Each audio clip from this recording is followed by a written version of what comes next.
So how have you enjoyed Gisborne today? Oh, it's been lovely, and by the way, it's lovely weather. Even though the weather app said it was going to rain, but I didn't believe it, so Yeah. it's great. Yeah, it usually is a bit sunnier, but Yeah, it oh is. well. So what have you been doing here today in Gisborne? Well, we've been together with David Bennett, our spokesman for agriculture, and also Tanya Tapswell, who's our candidate here. We have been releasing the agricultural and horticultural policies. We've been visiting a big trucking business, like enormous, and of course they truck around a lot of things, citrus and vegetables and salads all over the country, so it's fantastic. And then we also had went. a lovely visit to Best Start. That's the right. health centre. Yeah, start the day. Yeah, so we had a wonderful time with the children this morning. Yes, that's right, and they were cute little kids actually. They were. Yeah, and they like doing fist bumps and They kept high fives. high-fiving Judith. Yeah. And they all wanted fist pumps. Oh, they were so cute. And it was lovely. Actually, there's about 120 kids go there. It's fantastic. Cool. And so, when was the last time you came to Gisborne? Oh no, it's probably some months ago. I think possibly this year or maybe end of last year. Oh, cool. Yep. And so, what do you like about Gisborne the most? Well, it's some lovely streets actually, and it's right on the water. And I think the whole cafe area around the waterfront is really lovely. Yeah. But today we went up to an Angus beef farm and sheep farm, which is called. Can you remember the name of it now? It's a wonderful farm.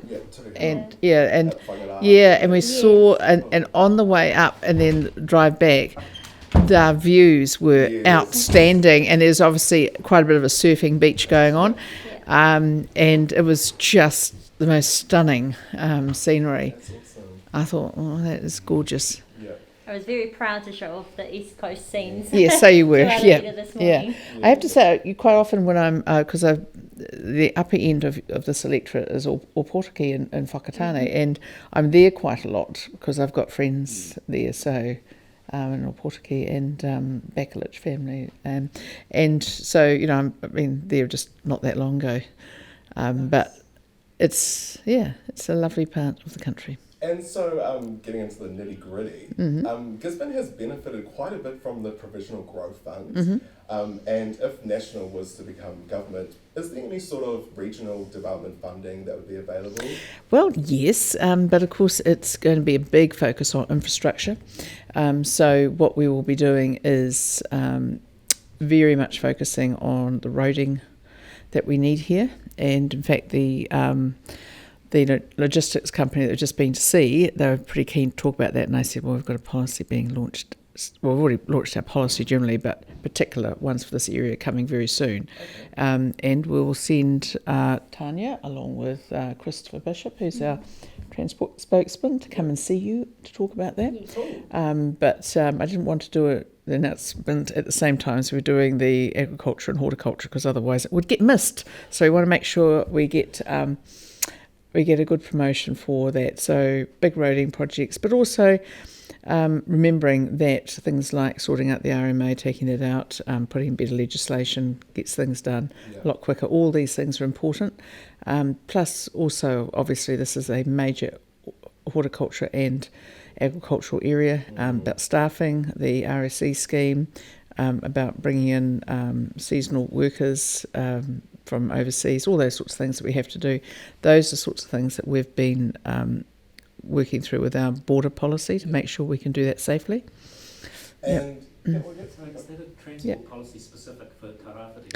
Yeah, there is something coming your way. Cool. Yeah. And so another major issue that people face here in Tairāwhiti is housing. Yeah. We have over 400 people waiting for houses. You like state housing? Just any housing. Private and state housing. What plans does National Party Okay, have right. around housing? Well, first off, we want to free up the private sector to get them to go and build buildings, obviously, or housing for people to rent plus to own. And that's where the RMA is extremely important, because that's one of the biggest burdens for anyone trying to develop land into housing.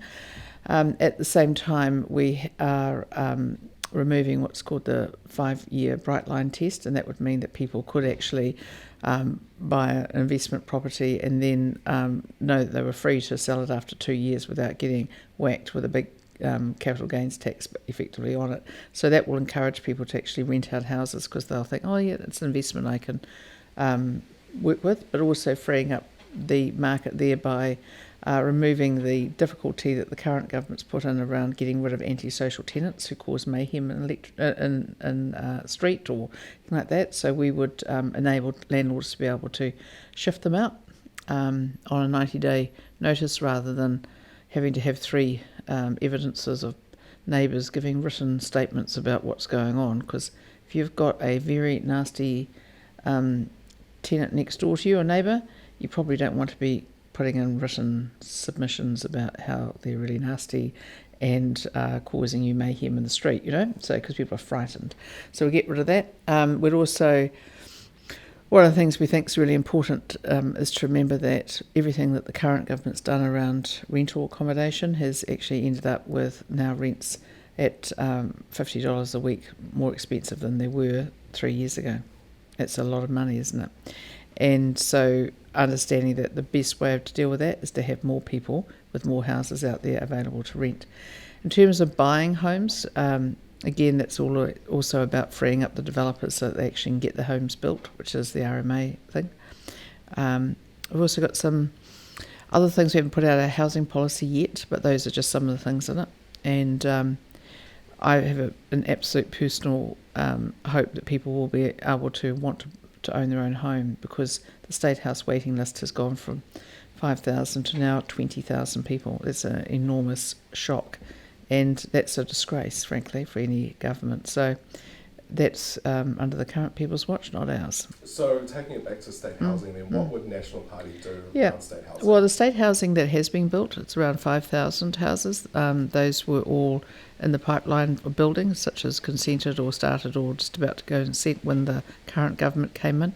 We'd continue with the State House building program, and we'd also want to continue to do what we did before, which is working with community housing providers to like Housing Foundation and others, to actually help them to start building. And also they're much better at doing things like shared equity schemes and rent to buy schemes, because they're the ones who actually are there all the time doing the work, not a big government agency based in Wellington. So we're happy to do that. I just think that's a good thing to do.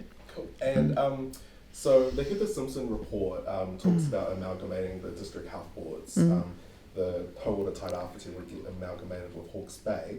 What is your views on that? Yeah, I talked to Dr. Shane about that, Dr. Shane Reti, and he is he's not only a medical doctor, as you know, and well qualified, but he's an experienced, but he's also been a member of the Northern District Health Board before he came into Parliament.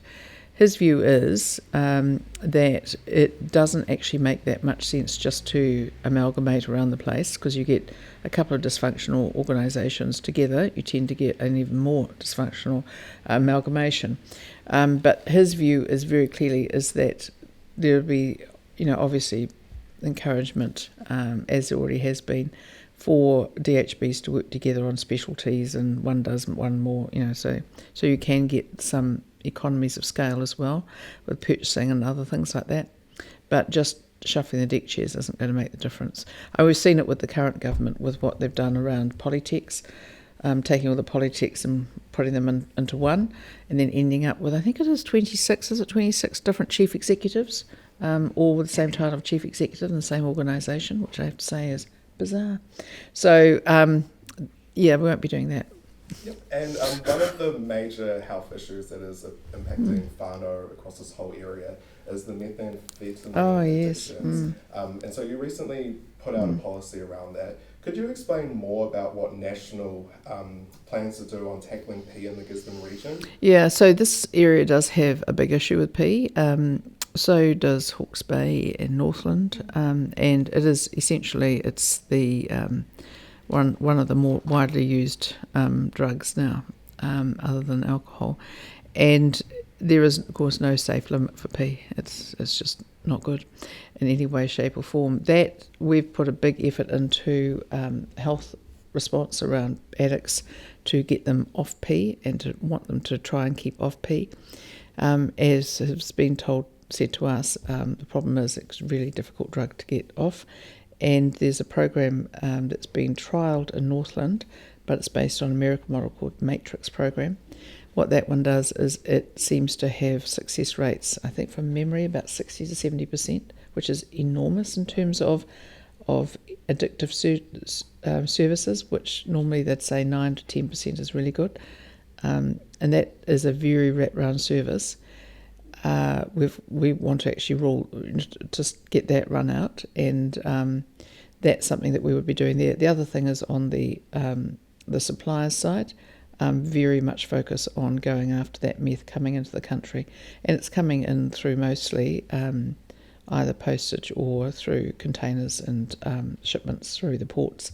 So a big emphasis there on drug dogs, better surveillance, more money going into the anti-gang units, and police setting up a gang unit and making sure that's properly resourced. So just, going after the drivers of it, attacking at both ends.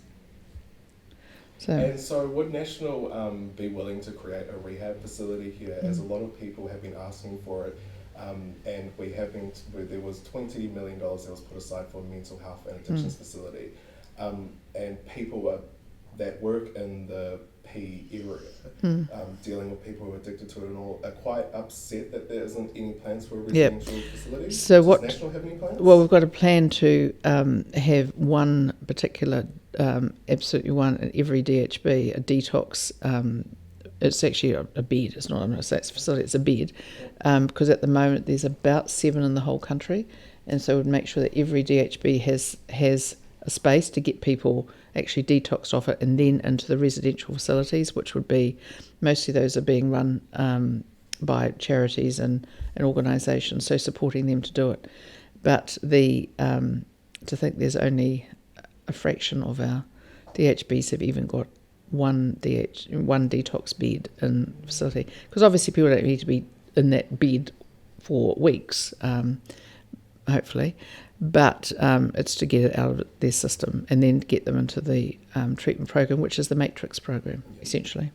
And one last question. What plans does the National Party have around Maori development? We have huge Maori population here in the Gisborne region, nearly 50, well, probably more than 50% soon are Maori. And so what plans does National have to help develop Maori communities? Well, primarily it's around things like business and agriculture and aquaculture, promoting these very, very good parts of our economy, and remembering that Maori have very substantial land holdings in Tairāwhiti as well as people to do things. So we're very keen on making sure that farming, which is part of the Tairāwhiti Maori experience as well, is something that we support. Getting people into jobs to us is a very important part of what we do, and making opportunities available, whether it's around apprenticeships, whether it's around the trades academies that I know are working, and we have people coming from, kids going from Tairāwhiti or Gisborne to the Eastern, what's it called? EIT, yeah, in Hastings, where I was at just about a week or two ago, and met some of the kids from Gisborne and Ruatoria who were coming down. That sort of thing I think is a very important part. It's actually showing young people from homes where maybe not any tradespeople in that family, to actually understand that there is something that is actually a point being at school. And that point could be helping get a trade, a really good trade. And in many cases, those are high-tech industries now. And some of our really high-tech work that we've been doing and talking about in policy terms are exactly the sorts of things that a lot of Maori young kids are going to want to be doing. So part of that tech work that we're doing is putting together, and this will be very much appropriate for Gisborne area and Tairāwhiti, is putting together STEM scholarships for teenagers and school age teenagers who are in low decile schools, so that they will particularly focusing on Māori and Pacifica, to say, look, stay with science, technology, maths or something. This is the way through. This is how you get to do it. And you can be part of a high-tech world, because tech jobs pay basically twice the average. And tech jobs can be things like, fitter and turner or electrical stuff, because they go on to do all this really high-tech work that's about engineering and manufacturing. So I think that's sort of, generally the general focus on it, and we haven't put out any particular Maori development policy yet, but that is the actual guts of where we are, which is all about saying, look, iwi in particular have big land holdings, big opportunities. Best thing we can do for iwi is to encourage employment, work, but actually also business. You put the business out there, and when we were out doing the agriculture policy today, a lady and her son came up and said, well, they were now voting national, apart from you being a tapsel, but also they have a farm, they're farming, and sheep and beef, and the same things happen for everybody, whether you're Māori or Pākehā or whatever. You still need to eat, you still need to get ahead, and you still want your kids to do well. And she was just one of those examples. Mm-hmm. So for her, as a farmer, our farming policy is really important. Yeah. And I just have another question. What way are you going to be voting in the referendums? Oh, right, I'm happy to tell you. I will be voting to support end-of-life choice bill, and I'll be voting against recreational use and sale of cannabis, although I've got no problems with it being for medicinal use.